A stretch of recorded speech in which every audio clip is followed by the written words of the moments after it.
Warner Bros.' new Mad Max game is basically just a mixture of other games, but in a big, open, sandy wasteland, very fitting for Mad Max. It released right alongside the Blu-ray version of the latest movie, Mad Max Fury Road, and it's described as a third-person action-adventure vehicular combat experience, but I think in some ways it's more than that, and in some ways it's a little less. I'm Alana, welcome to Button Bash.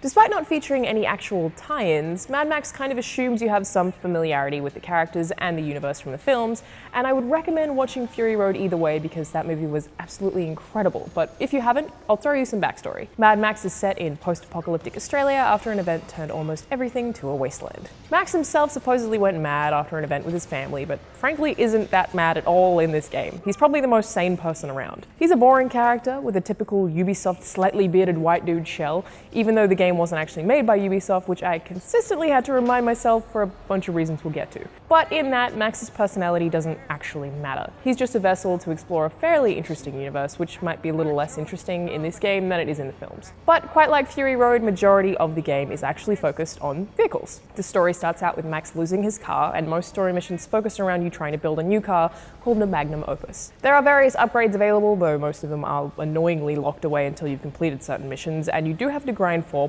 parts to afford the upgrades. Enemies drop parts after you've beaten them up, other cars you've rammed into so hard that they explode will drop parts, and some places in the world will just have them lying around, which is conveniently indicated on the map. They're all around the place, probably to encourage exploration, and there are plenty of side quests you can do to get more of them. Plenty of side quests, like you could easily spend 100 hours playing this game. The car upgrades are pretty extensive too, and being that the game is really focused on your car, it actually does a really good job of feeling like your car.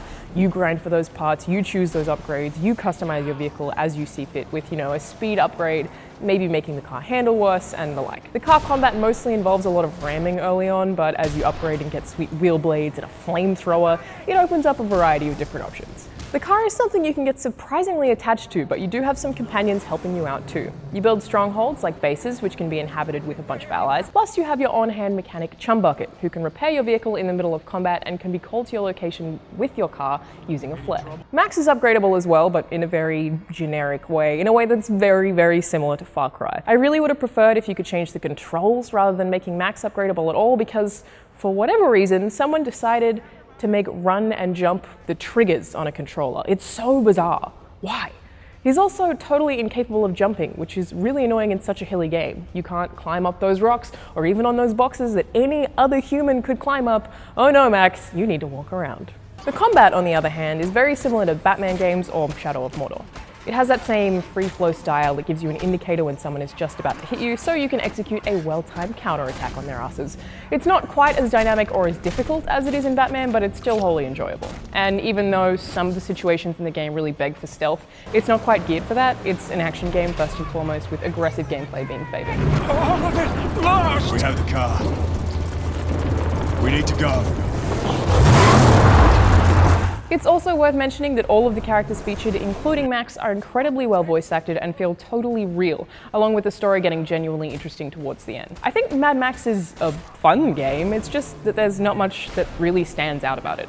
Maybe get it when it's on sale. It is currently out on Xbox One, PS4 and PC.